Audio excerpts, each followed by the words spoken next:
What if I told you that you can become a permanent resident of Canada without a job offer, any mandatory Canadian work experience, or even French language skills? Well, sounds unbelievable, right? But it is possible. Hi everyone, my name is Shivani and I'm a licensed immigration consultant from Waterloo, Ontario, and I'm also the founder of Zest Immigration Services Incorporation. This channel is all about Canada immigration, related updates, and new programs. So if you're interested in these topics, make sure that you subscribe to this channel if you haven't done it already, and also hit the bell icon so that you get notified every single time I post a new video.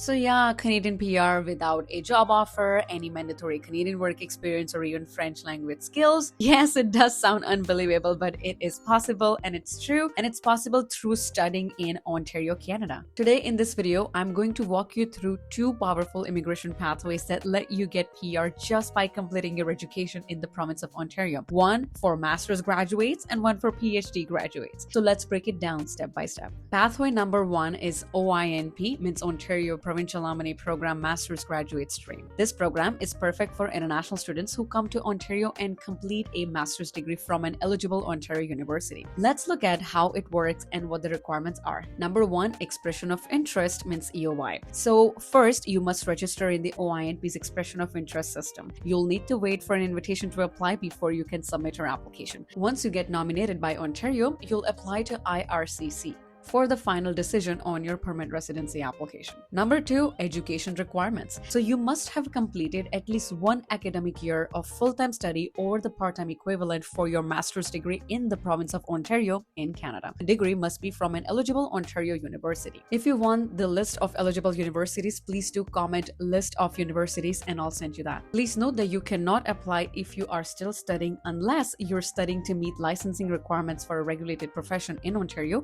or you're currently working full-time in Ontario. Also, if you received a bursary, grant, or scholarship that requires you to return to your home country, you must complete those commitments before applying. Number three, language requirements. So French is not mandatory for this program, but of course English is. So you should be able to get at least CLB level 7 or higher in each ability in your English test results. It could be IELTS General, Self-Pip General, or PTE Core. Make sure not PTE Academic. But if you are a French speaker or you know French better than English, then of course you can choose to take French language test, which is TEF Canada or TCF Canada. Number four, residency in Ontario. Well, you must have legally lived in Ontario for at least 1 year in the past 2 years before applying. This year can be non-consecutive, so gaps are okay as long as the total adds up. Number five, settlement funds. You need to show enough funds to support yourself and your dependents. You can prove this by providing bank statements or investment accounts, a job offer in Ontario, ongoing income from employment. Now, work experience requirement or job offer requirement is not mandatory, guys, but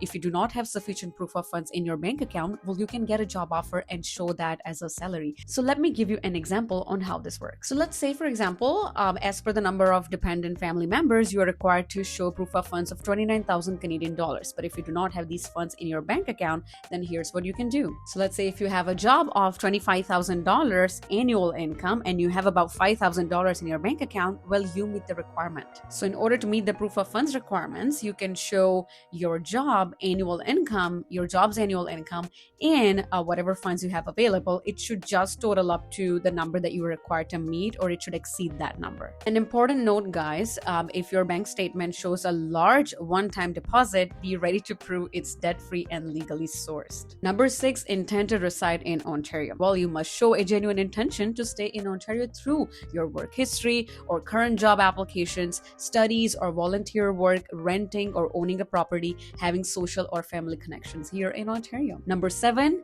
where you must live. Well, at the time you apply, you must be either living in Ontario with a legal status or living outside of Canada. That's fine. But if you're living in another Canadian province, you are not eligible to apply in the stream. So please keep that in mind. Number eight, legal status in Canada if applicable. So if you're in Canada, you must have a valid legal status, which is study permit, work permit, or visitor record. Even if you are under maintained status, meaning you have applied to extend your your permit and are waiting, well, you're still eligible. Number 9, application timing. You must apply within 2 years of completing your master's degree. For example, if your degree is dated June 1st, 2023, your application deadline would be June 1st, 2025. Well, on top of meeting the program's eligibility criteria, you have scoring factors. So once you register in the EOI system, you'll get points based on different factors. But remember, scoring factor is not equal to stream requirements. You must still meet all eligibility criteria of the program and provide documentation. And if you want the full list of eligible Ontario universities for this program or the official program link itself, drop a comment below and I'll be more than happy to provide those to you. Now let's talk about pathway number 2, which is Ontario PNP PhD graduate stream.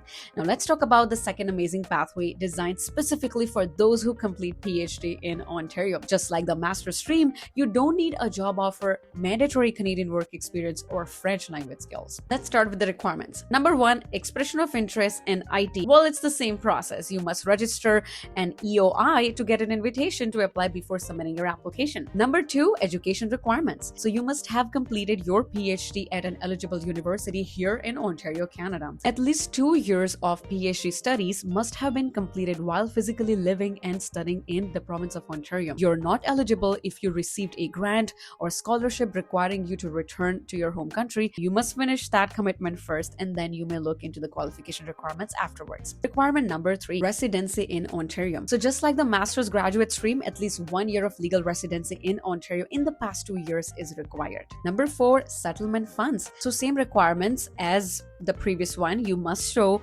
you can support yourself and your dependents through a mix of savings, investments, job offer income, employment earnings, whatever. You can even combine, as I discussed previously for the master's graduate stream. So you can look into that as well. Number 5, intention to reside. So you must plan to live in Ontario, Canada permanently and prove it through your ties to the province. Number 6, legal status if applying from within Canada. So same rules again, you must have legal status or maintain status if you have applied to extend your permit. Number 7, application period. You must apply within 2 years of finishing your PhD here in Ontario. Again, use the degree date or your university's official letter as proof. And as explained before, in the master's graduate stream, you will be scored on different factors when you register your EOI, but you must meet all stream criteria to be considered. So guys, that's it. 2 amazing PR pathways in Ontario. Neither requires a mandatory job offer, mandatory work experience, or mandatory French. If you want official government links, just comment links please below